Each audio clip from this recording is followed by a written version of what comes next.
Rekan-rekan media, sebelumnya saya terima kasih atas kehadirannya.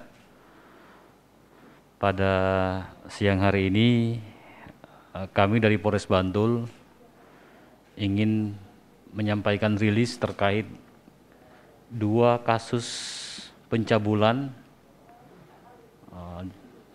terhadap korban di bawah umur atau anak sesuai dengan pasal 82 Undang-Undang Republik Indonesia Nomor 17 Tahun 2016 tentang penetapan Perpu Nomor 1 Tahun 2016 tentang perubahan kedua atas Undang-Undang Nomor 23 Tahun 2002 tentang perlindungan anak dengan ancaman pidana paling maksimal 15 tahun, paling singkat atau minimal 5 tahun.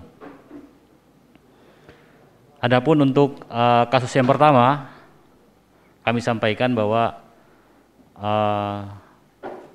korban didampingi orang tuanya melapor ke kami pada tanggal 29 Juni atau 1 hari yang lalu terkait adanya perbuatan cabul terhadap anaknya di TKP salah satu pondok pesantren yang ada di wilayah Kecamatan Bantul. Laporan tersebut kami lakukan penyelidikan dan berhasil mengamankan pelaku yang sudah ada di belakang kami, yang sebelah kanan, inisial E, usia 22 tahun, mohon maaf. Kemudian alamat P Lampung Timur, tapi sudah 3 tahun domisili di pondok pesantren tersebut dan menjadi musrib. Musrib itu pengasuh pondok pesantren ya. Kalau pengasuh itu macam-macam biasanya. Bisa juga mengajar mengaji, bisa juga membantu memasak dan sebagainya. Intinya yang bersangkutan jadi pengasuh di pondok tersebut. Kemudian untuk korban adalah tentunya santri yang ada di pondok pesantren tersebut. Setelah kami dalami ada 2 korban. Yang pertama TKP-nya sekitar Desember tahun 2020. Dan yang terbaru yang tanggal 29 Juni dan melapor ke kami itu TKP yang kedua. Ini menurut pengakuan yang bersangkutan. Kami masih dalami tentunya karena yang bersangkutan sudah 3 tahun tinggal di pondok pesantren tersebut. Nah, ini terus kami dalami tentunya. Kemudian adapun modusnya kami sampaikan bahwa pelaku tentunya melakukan bujuk rayu terhadap kedua korban dengan meminjamkan HP dan sebagainya. Kemudian korban disuruh tidur di ranjang. Selanjutnya mohon maaf, pelaku memegang kemaluan korban kemudian melakukan oral seks. Begitupun TKP yang terbaru yang kedua hampir sama, yakni melakukan bujuk rayu, kemudian meminjamkan handphone untuk bermain game dan sebagainya. Kemudian pelaku melakukan aksinya atau sama dengan memegang kemaluan korban kemudian melakukan oral seks.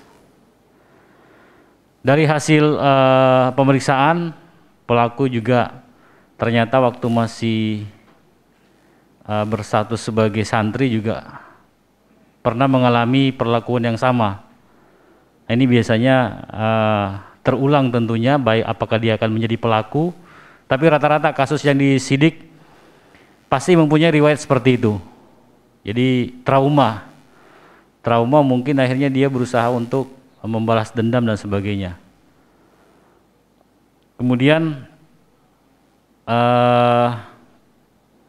terhadap pelaku tadi sudah kami sampaikan disangkakan dengan Undang-Undang Perlindungan Anak dengan minimal penjara 5 tahun, kemudian maksimal 15 tahun.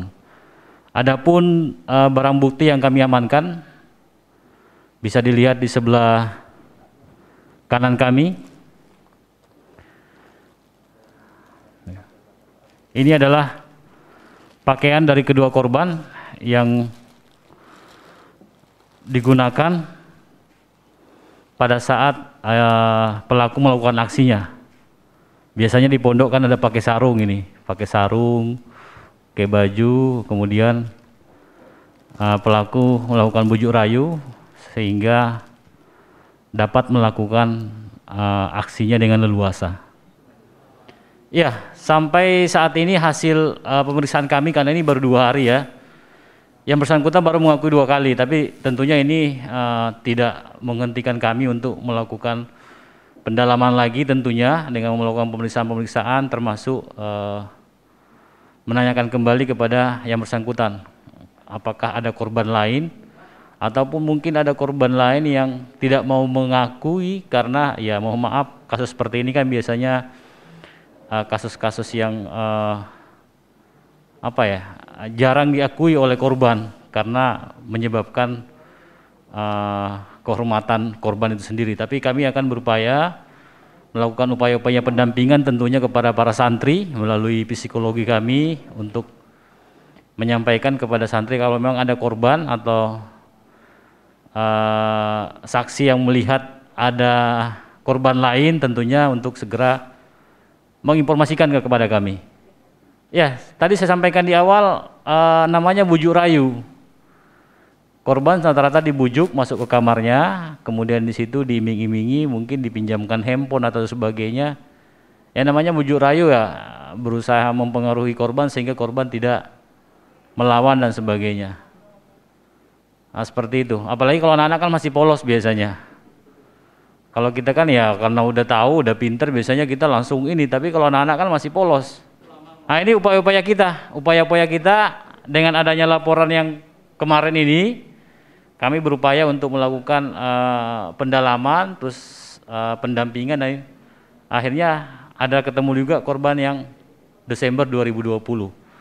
Makanya kita terus lakukan pengembangan tentunya. Siapa tahu ada korban-korban lainnya yang berusaha, yang mau mengakui aksi dari pelaku. Kalau ini kasus kedua cukup menarik karena pelakunya sudah di atas 50 tahun, 52 tahun nih. Sama juga pasalnya sama, pasal persangkaannya sama persis, hanya TKP-nya saja yang berbeda, korbannya juga 2, sama-sama juga bujuk rayu pastinya. Tapi kami sampaikan untuk kronologis kasusnya, yakni bahwa pelaku adalah seorang penjaga kandang kuda ya di daerah Desa Trimulyo, Kecamatan Jetis, Kabupaten Bantul. Di tempat kandang kuda itu ada semacam pondok, rumah yang ditinggali oleh pelaku, dan di rumah itu pelaku sering mengajak anak-anak yang ada di sekitar lingkungan tempat tersebut, bahkan ada yang menginap. Ini kan bujuk rayu juga mungkin ya, biasalah dibujuk, mungkin sering dikasih uang atau apa, akhirnya menginap di situ. Dan pada saat menginap disitulah pelaku melancarkan aksinya. Kalau keterangan dari pelaku sih pada saat malam hari jam 1.00 WIB, kemudian pada saat itu kudanya lepas, kuda yang dijaga oleh yang bersangkutan lepas. Karena lepas, yang bersangkutan berusaha membangunkan kedua anak yang tidur di pondok tersebut. Nah, pada saat mau membangunkan, biasalah kalau laki-laki kan kalau pagi-pagi itu bukan pagi sih ini, ada yang berdiri kan, nah seperti itulah.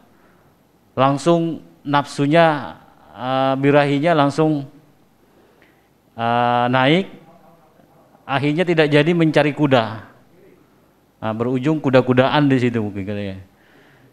Jadi sama memegangi kemaluan kedua korban, dua-duanya, kemudian oral seks juga ya. Ya seperti itulah.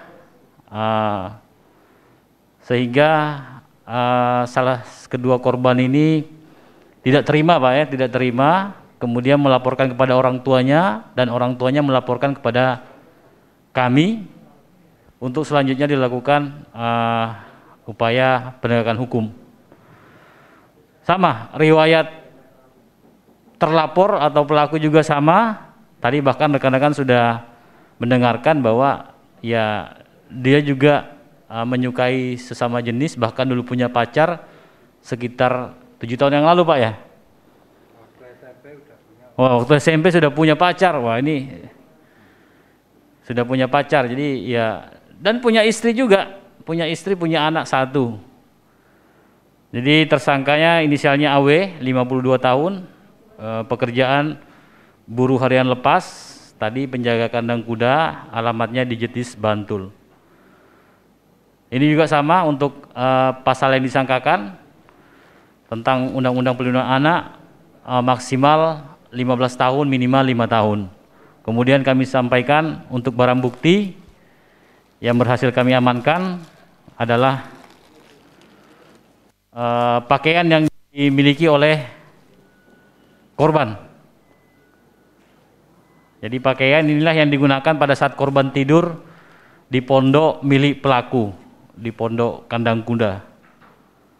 Ini sudah kami sita, ini sebagai barang bukti, dan pelaku pun mengakui perbuatannya.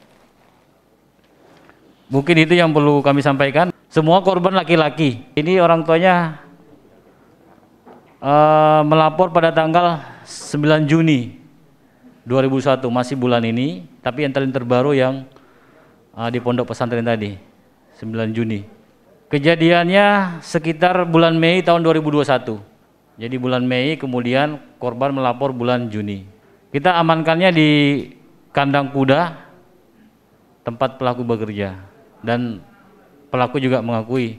Dalam kesempatan ini kami tentunya menghimbau kepada masyarakat untuk lebih hati-hati menjaga anaknya, karena ya kasus-kasus seperti ini sangat mungkin ada di sekitar kita. Hati-hati anaknya dan sering berkomunikasi tentunya, sehingga bisa mengantisipasi kejadian-kejadian seperti ini. Seperti kasus yang kedua kan, anaknya sampai menginap di pondok tersebut. Harusnya kan sebagai orang tua yang bijak ya, namanya anak nggak kembali pasti harus dicari. Dan harus tahu bergaul dengan siapa. Pasti kita tahulah orang-orang seperti itu. Saya yakin kita pasti tahulah. Ini himbauan saya untuk masyarakat, khususnya pada orang tua yang mempunyai anak-anak, untuk mengantisipasi kasus serupa. Saya kira seperti itu yang perlu kami sampaikan. Terima kasih untuk kehadirannya.